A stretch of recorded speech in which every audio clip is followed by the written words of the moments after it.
मुल्क का एक प्रधानमंत्री जो विदेश जाता है तो एक ऐसे समझौते पर हस्ताक्षर करता है जिसके लिए वो खुद तैयार नहीं था। एक ऐसा प्रधानमंत्री जो युद्ध के उपरांत न केवल पड़ोसी शत्रु मुल्क की सारी बातें मानता है वरन उसे खैरात भी देकर आता है।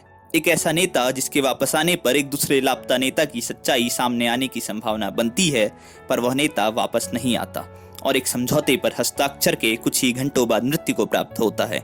साथ ही साथ भारत से बाहर मृत्यु को प्राप्त होने वाला पहला और आज तक का एकमात्र प्रधानमंत्री बनता है। आज की कहानी उसी प्रधानमंत्री की कहानी है और उस प्रधानमंत्री का नाम है लाल बहादुर शास्त्री तथा वह समझौता है ताशकंद समझौता। नमस्कार दोस्तों, मैं क्षितिज आप सभी के लिए लेकर आया हूँ न्यूज नीति की खास सीरीज अर्ध सत्य, जिसमें हम बात करेंगे ऐसी शख्सियतों की जिनकी मौत हुए तो एक अरसा बीत चुका है पर उनकी मौत की कहानी अब तक अनसुलझी है।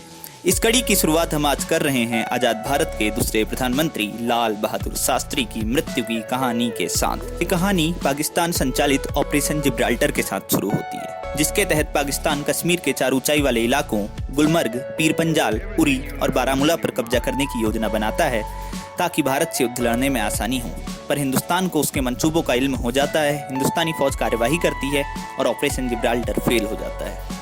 भारत की इस कार्यवाही से सरहद पार का क्रोध सारी सीमाओं को तोड़ देता है, जिसकी परिणति होता है 1965 का युद्ध। युद्ध के दौरान भारतीय सेना फिर हरकत में आती है। पाकिस्तानी सेना को खदेड़ा जाता है और भारतीय सेना की तैनाती लाहौर के बाहर तक हो जाती है। लेकिन यहीं पर भारत के आर्मी चीफ जयंतनाथ चौधरी एक गलती करते हैं, गलती जिसका वर्णन तत्कालीन रक्षा मंत्री यशवंतराव चौहान की पुस्तक 1965 war the inside story defence minister Y Chauhan diary of India Pakistan war में दर्ज है।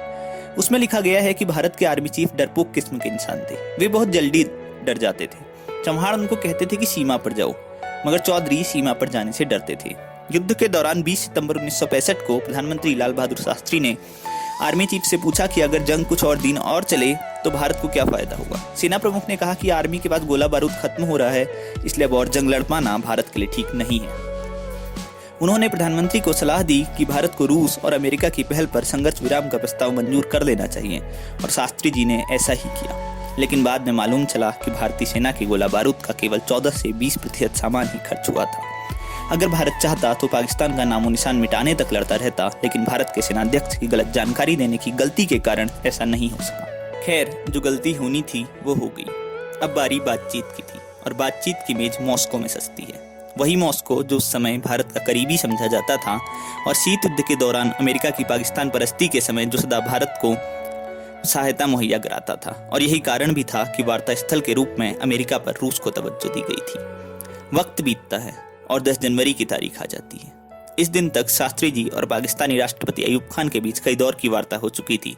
इस दिन समझौते पर हस्ताक्षर भी हो गए, पर यह समझौता भारत के लिए कुठाराघात था, क्योंकि भारत ने हाजी पीर और ठिठवाल पाकिस्तान को वापस दे दिए थे, जबकि पाकिस्तान ने नो वॉर क्लोज को मानने तक से इनकार कर दिया था।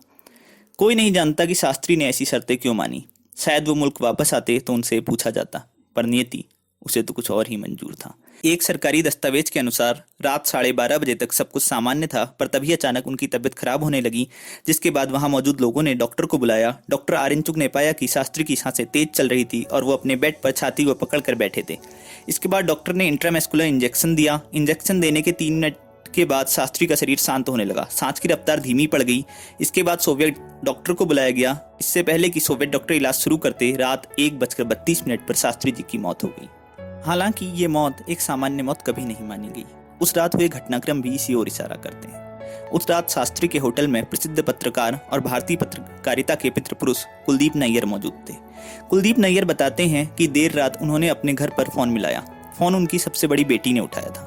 फोन उठते ही शास्त्री बोले, अम्मा को फोन दो। शास्त्री अपनी पत्नी ललिता को अम्मा कहा करते थे। उनकी बड़ी बेटी ने जवाब दिया, अम्मा फोन पर नहीं आएंगी। शास्त्री जी ने पूछा, क्यों? जवाब आया, क्योंकि आपने हाजी पीर और ठिठवाल पाकिस्तान को दे दिया है। वो बहुत नाराज है। शास्त्री को इस बात से बहुत धक्का लगा। इसके बाद वो परेशान होकर अपने कमरे में चक्कर लगाने लगे। हालांकि कुछ ही देर में उन्होंने फिर से अपने सचिव वेंकटरमन को फोन किया। वो भारत में नेताओं की प्रतिक्रिया जानना चाहते थे। उन्हें बताया गया कि अभी तक 2 ही प्रतिक्रियाएं आई हैं, एक अटल बिहारी वाजपेयी की और दूसरी कृष्णा मेनन की। दोनों ने ही उनके इस कदम की आलोचना की। कुलदीप आगे बताते हैं कि उस समय भारत पाकिस्तान समझौते की खुशी में होटल में पार्टी चल रही थी और चूंकि वे शराब नहीं पीते थे तो वे अपने कमरे में आ गए और सो गए। सपने में उन्होंने देखा कि शास्त्री जी का देहांत हो गया है। वे बताते हैं कि उनकी नींद दरवाजे की दस्तक से खुली। सामने एक रूसी औरत खड़ी थी जो उनसे बोली, your prime minister is dying. Kuldip Nayar बताते हैं कि वे तेजी से अपना कोट पहनकर नीचे आए। वहां पर रूसी प्रधानमंत्री कोसिगिन खड़े थे। उन्होंने कुलदीप नैयर से कहा, शास्त्री जी नहीं रहे। वहां पर बहुत बड़े से एक पलंग पर शास्त्री जी का छोटा सा शरीर सिमटा हुआ पड़ा था। कुलदीप नैयर बताते हैं कि वहां पर जनरल अयूब खान भी पहुंचे और उन्होंने कहा, यहाँ एक आदमी ऐसा लेटा हुआ है जो भारत और पाकिस्तान को साथ ला सकता था।